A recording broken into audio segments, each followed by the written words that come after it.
What if the Dodgers' biggest dilemma this season isn't about injuries, losses, or last-minute decisions, but rather the quiet success of a rookie? As the Los Angeles Dodgers gear up to face the Angels in a thrilling 3-game set during Rivalry Weekend, all eyes are on the field. After all, it's always a war when the two California franchises clash. But far from the stadium lights, a deeper question is unfolding behind the scenes. One that won't show up in box scores, but could define the trajectory of the season. This Sunday, Tommy Edman is expected to return to the lineup, and with him comes an old baseball conundrum.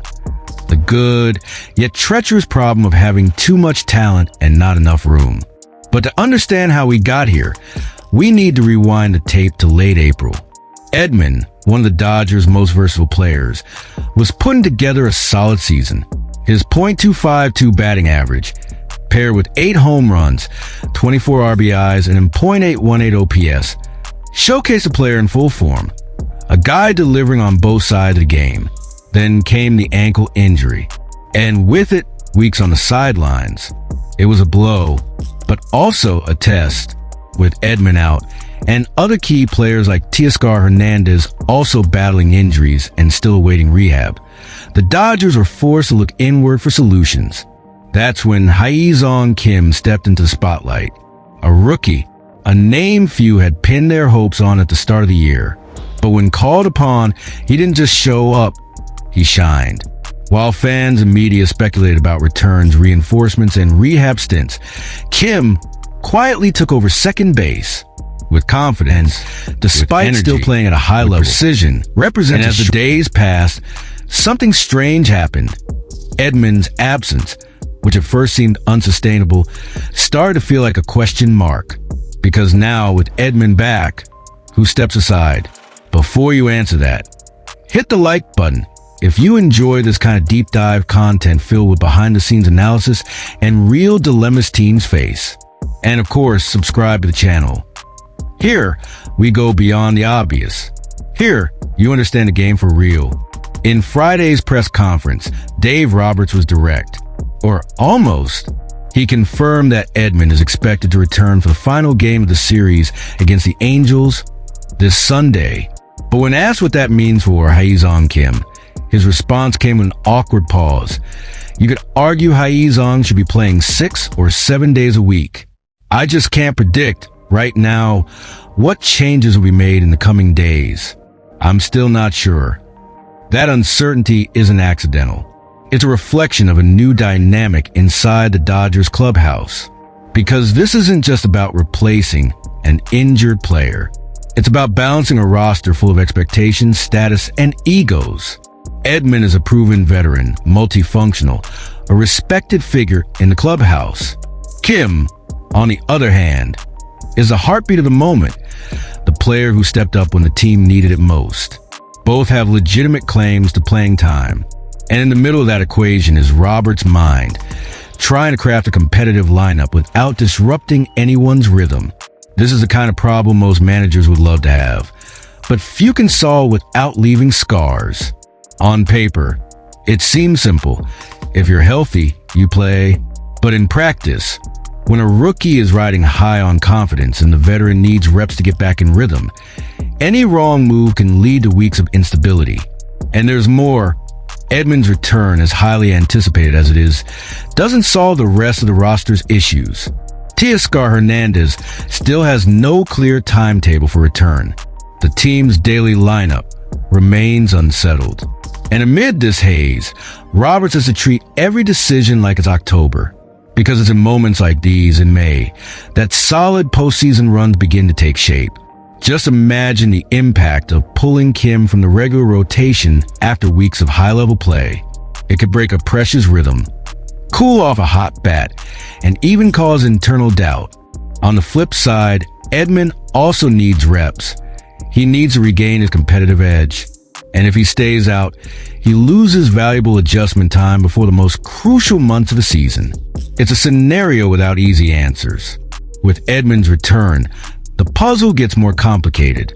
Roberts will have to decide whether to keep Kim as the starter, rotate both players, or adapt someone to a new role on the field. On a team with championship aspirations, every minute counts. Every choice affects the group's balance, and it's impossible to please everyone. The numbers show the depth of the dilemma. Edman was one of the team's best hitters before the injury, but Kim, since then, has kept up that same level of efficiency.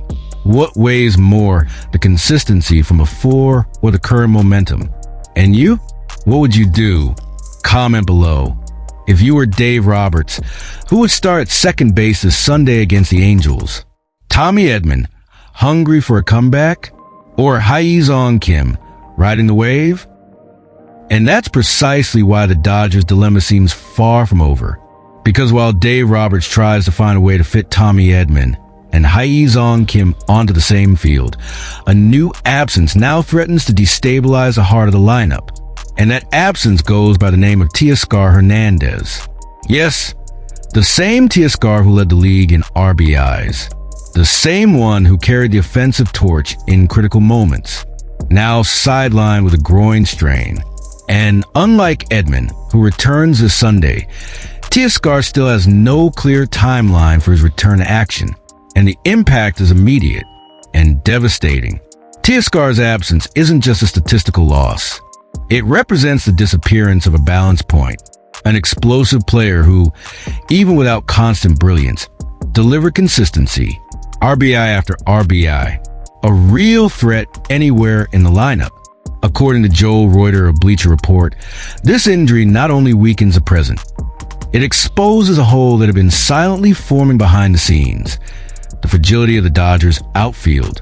Even with Andy Pages having a breakout season, the Dodgers still need at least one more quality outfielder, Reuter warned. And unfortunately, the numbers back that up. Right now, Pages, Conforto, Outman, and Chris Taylor are the only active outfielders.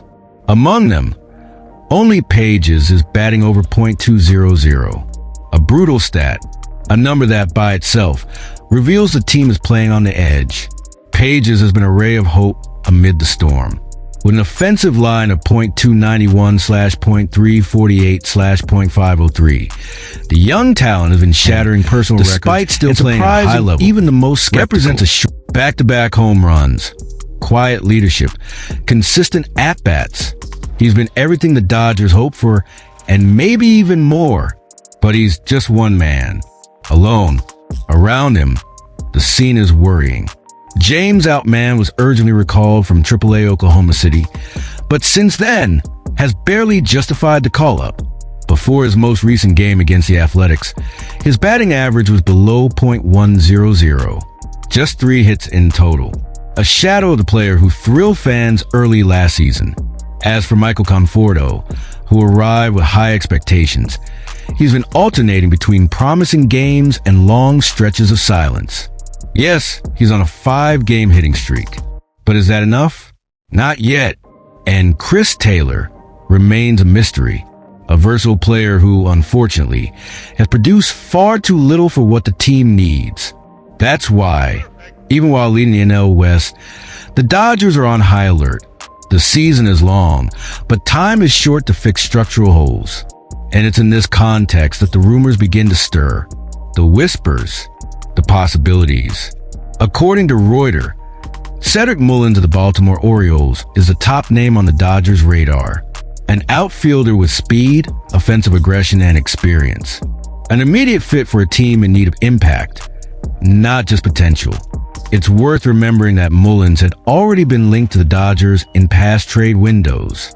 But now, urgency has turned interest into necessity. The Dodgers reportedly flirted with a move for Luis Robert Jr. of the White Sox. But according to sources close to the front office, those talks have been shelved for now. Still, one uncomfortable question lingers through the halls of Dodger Stadium. When is the right time to act? And perhaps more importantly, is it worth gambling on external solutions when what you have in-house hasn't been fully tested? Because yes, Pages has stepped up, but what about Outman? Is it too early to give up on him? And Conforto? Could his upward trajectory just be beginning? These are complex dilemmas, not just technical, but psychological, financial, and strategic. And in the middle of it all, Teoscar, the absent protagonist. He's expected to begin his rehab stint sometime after this weekend. But a groin strain, especially for a player who depends on explosive movement and torque, demands patience. The clock is not on the Dodgers' side. Meanwhile, every game becomes a test. Every mistake a sentence. Every missed opportunity could mean more than just a loss. It could mean a trade deadline decision, a roster move, a release. And when Hernandez returns, the landscape will have changed because time will have passed. And with it, someone, maybe Outman, maybe Taylor, will have had the chance to prove they still belong on this roster. If no one steps up, the decision will be made by default. Roberts has already hinted. There's no way to guarantee playing time for everyone. You can argue Hyeseong / Kim should be playing 6 or 7 days a week. I just can't predict what changes will be made in the coming days. His words echo like a warning. The puzzle keeps reshaping itself, but the pieces change form daily. Edman returns. Teoscar exits. Pages shines. Outman stumbles. Conforto responds. Taylor disappears. The Dodgers story feels like a script written in real time, with daily twists and an open ending. But one thing is certain, there's no more room for error. Now I want to hear from you. Do you think the Dodgers should go all in on Cedric Mullins? Or do you believe Andy Pages and company can hold the fort until Teoscar Hernández returns? What would your move be if you were in the front office? Leave a like, turn on notifications, and share this with that friend who always says the Dodgers have too much talent. Because maybe, just maybe, that talent isn't where everyone thought it was anymore.